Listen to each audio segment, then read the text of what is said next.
আসসালামু আলাইকুম রহমতুল্লাহি বারাকাতু।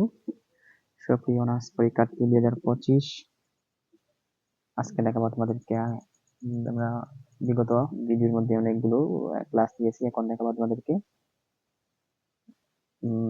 কোরআনুল কারীম থেকে নতুন কয়েকটি সূরা থেকে ফাইনাল সাজেশন হিসেবে তোমাদেরকে আজকে একটি ভিডিও দিব।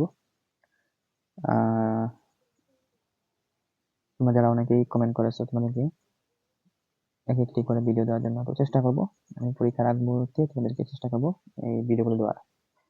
তো দেখে নাও, তোমাদেরকে এখানে বলছে কি, একটি গুরুত্বপূর্ণ একটি সূরা, সূরা দোহা, সূরা দোহার তাফসীর এবং সূরা দোহার প্রেক্ষাপট। দেখো, আমি তোমাদেরকে সাজেশন এটা নোট থেকে দেখাচ্ছি। এগুলো হচ্ছে নোট, এগুলো হচ্ছে কি নোট থেকে তোমাদেরকে দেখিয়ে দিচ্ছি। সূরা দোহা দেখো কিভাবে নোটের মধ্যে তৈরি করা, কিভাবে তোমাদেরকে অনার্স পরীক্ষায় তোমাদেরকে লিখতে হয়। ঠিক আছে, প্রথমে তোমাদের কি করতে হবে, সূরা দোহার সম্পূর্ণ অনুবাদটুকু করতে হবে। তারপরে এই অনুবাদ করার পরে তোমাদেরকে কি করতে হবে, সূরার বিষয়বস্তু কি এবং এই সূরাটার শানে নুজুল এবং এই সূরাটিকে অর্থাৎ তাফসীর, ব্যাখ্যা সবকিছু তোমাদের এখান থেকে আয়ত্ত করতে হবে। ঠিক আছে, যদি এরকম সূরা প্রশ্ন তুলে দেয় তাহলে তোমাদেরকে লিখতে হবে এই প্রত্যেকটা আয়াতের অনুবাদ লিখতে হবে। তারপরে কি করতে হবে, ব্যাখ্যা জানলে ব্যাখ্যা দিতে হবে। তারপরে কি করতে হবে, তোমাদেরকে ব্যাখ্যা দেওয়ার পরে তোমাদেরকে তাফসীর সহ তোমাদেরকে লিখতে হবে। নিচের দিকে আমরা স্ক্রল করি, দেখি, এই দেখো এখানে রয়েছে সূরা দোহার তাফসীর, ব্যাখ্যা সবকিছু এখানে রয়েছে। সবকিছু রয়েছে এখানে, ব্যাখ্যা রয়েছে, শানে নুজুল রয়েছে, তাফসীর রয়েছে। আমরা পরবর্তী উপরের দিকে স্ক্রল করব, তারপরে দেখিয়ে দিব প্রত্যেকটি ভিডিও। আচ্ছা, আপনারা দেখে নিচ্ছ। এখন আমরা অন্য একটি সূরার মধ্যে দেখি, পরের চ্যাপ্টারে কি রয়েছে দেখি। এই সূরা দোহার তাফসীরটা তোমাদেরকে দেখানোর চেষ্টা করব। এইখান থেকে এখান পর্যন্ত সূরা দোহার তাফসীরের বাকি অংশটুকু। এই দেখো, তোমরা দেখো সূরা দোহার বাকি অংশটুকু এখানে তুলে ধরেছি। তার পরিবর্তে আমরা একটি সূরার চেষ্টা করবো সূরা তোমাদেরকে তুলে দেওয়ার। আমি শুধু পড়বো না, তোমাদেরকে দেখিয়ে দিব, তোমরা শুধু পড়বা, ভালো করে লক্ষ্য করো। এখানে আশা করা যায় তোমরা বুঝতে পারবা। শুধুমাত্র 2-1 বার রিডিং পড়ো এবং রিডিং পড়ার চেষ্টা করো, ট্রাই করো, হয়ে যাবে, 100% হয়ে যাবে। মুসলিম মিনাল কোরআন থেকে তোমাদেরকে দেখিয়ে দিচ্ছি। ঠিক আছে, এর পরিবর্তে আমরা আরেকটি সূরা দেখাবো।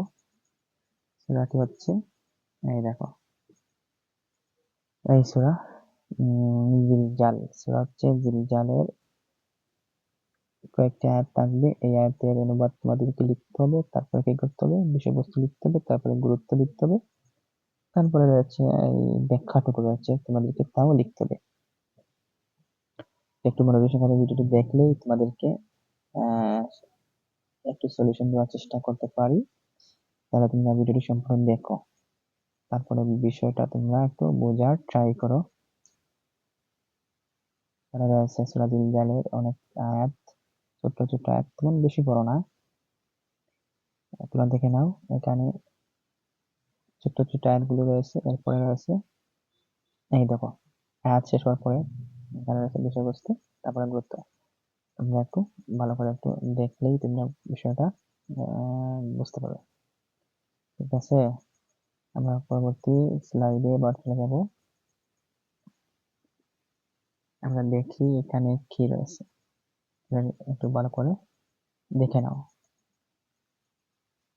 ভালো করে দেখে নাও। আচ্ছা, আমরা এখন এখান থেকে স্ক্রল করব, এটা তোমরা দেখে নাও। আমরা স্ক্রল করব। এই দেখো, সূরা জিলজালের পরের অংশটুকু এখানে রয়েছে। সূরা জিলজালের পরের অংশটুকু এখানে রয়েছে, দেখে নিলেই তোমরা পারবা। এই বাকি অংশটুকু তোমরা একটু দেখে নাও। ঠিক আছে, আর পড়তে বসে যাও। এখন জিলজালের পরে আমরা আরো একটি সূরা নিব, আর একটি সূরার প্রশ্নটা দেখিয়ে দিব। সেই সূরাটি হচ্ছে আপনাদেরকে দেখাবো। সূরাটি এখন সেই সূরা কি দেখো, এই সূরা এখন দেখাবো সূরা হুমাযা। সূরা হুমাযা, এই সূরা তোমাদেরকে এখন দেখাবো। দেখো সূরা হুমাযা, প্রত্যেকটা সূরার নিয়ম কারণ এরকম। তোমাদেরকে প্রথমে কি লিখতে হবে, আয়াতের অনুবাদ করতে হবে, প্রত্যেকটা আয়াতের অনুবাদ করতে হবে। তারপরে ব্যাখ্যা রয়েছে, নামকরণ, নাজিলের সময়, শানে নুজুল, বিষয়বস্তু, প্রেক্ষাপট, গুরুত্ব, সবকিছু রয়েছে। যদি তোমরা সবকিছু বুঝতে পারবা, যদি ব্যাখ্যাটুকু জানো, আয়াতের অনুবাদ জানতে পারো, তাহলে ব্যাখ্যাও জানতে পারবে। এবং সূরাটির শানে নুজুল সেটাও তোমরা দেখতে পারবে। আর বিষয়টি হচ্ছে একটু গুরুত্ব দিয়ে তোমরা ক্লাসটি দেখো, তাহলে বুঝতে পারবা। আমরা নিচের দিকে একটু দেখি কি রয়েছে সূরার। এই দেখো সূরার বিষয়বস্তু এখানে রয়েছে, সম্পূর্ণ সূরার বিষয়বস্তু এখানে। এই যাটুকু দেখছো, সার কথা, মূল বক্তব্য, সার কথা, ব্যাস এতটুকু পড়লেই তোমাদের চলবে, এতটুকু পড়লেই তোমাদের চলবে।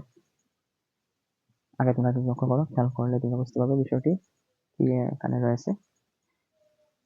এই সূরা জিলজাল তোমরা শেষ করো, তারপরে আমরা পরবর্তী স্লাইডে চলে যাব, ঠিক আছে? এইখান থেকে এখন পর্যন্ত দেখো, আমি তো রিডিং পড়লে অনেক লম্বা হয়ে যাবে ভিডিওটি। আচ্ছা, আমরা পরবর্তী স্লাইডে আবার চলে যাওয়ার চেষ্টা করছি। পরবর্তী স্লাইডের সূরাটি হচ্ছে এত বড় সূরা, দেখো তোমরা, অনেক বড় সেই সূরা কি হচ্ছে সূরা ফিল। সূরা ফিলের প্রশ্ন, এটা হচ্ছে সূরা ফিলের প্রশ্ন। এই সম্পূর্ণ ভিডিওটি তোমরা দেখাচ্ছি তোমাদের, তোমরা এগুলো দেখো। এইখান থেকে তোমরা একবার রিডিং দেখো, তাহলে বিষয়টা বুঝতে পারবে। তাহলে বিষয়টা কি সম্পূর্ণভাবে তোমরা বিষয়টা বুঝতে পারবে। এইখান থেকে তোমরা যদি দেখতে পারো, তাহলে কিছুটা তোমরা বুঝতে পারবে। এখানে তোমরা দেখো, আর সম্পূর্ণ ভিডিওটি দেখার আমন্ত্রণ থাকবে। এগুলো দেখছো, দেখে নাও, ভালো করে দেখে নাও।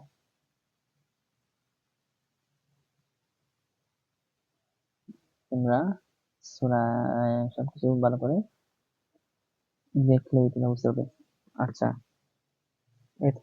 এইখান থেকে এখান পর্যন্ত ছিল সূরা ফিলের আলোচনা। নিচের দিকে স্ক্রল করে দেখবো কি কি রয়েছে সূরা ফিলের।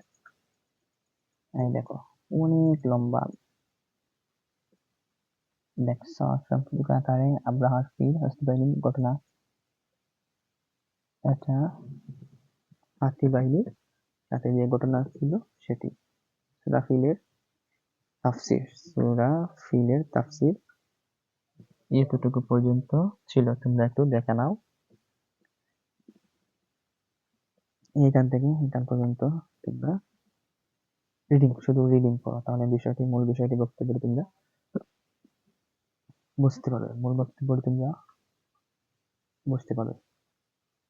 এই পরবর্তীতে আমরা আলোচনা করব নতুন এক ভিডিওর মধ্যে সূরা আরো একটি অনেক লম্বা বিষয়বস্তু রয়েছে, সেখান থেকে আলোচনা করব। শুধু এইখান থেকে তোমরা আগে বিষয়টি ভালো করে বুঝে নাও। এইখান থেকে মূল বিষয়টি তোমরা যদি বুঝতে চাও, তাহলে এই দেখো সূরা ফিলের সম্পূর্ণ তাফসীর, সম্পূর্ণ ব্যাখ্যা, বিশ্লেষণ, সব প্রশ্ন এইটার মধ্যে রয়েছে। সংক্ষিপ্ত আকারে যে হাতি বাহিনীর মূল বক্তব্য বলছিলাম, এই এবার ফিলের এই দেখো শেষ পর্যন্ত প্রশ্ন শেষ মূল অংশটুকু হচ্ছে এখানে, ঠিক আছে?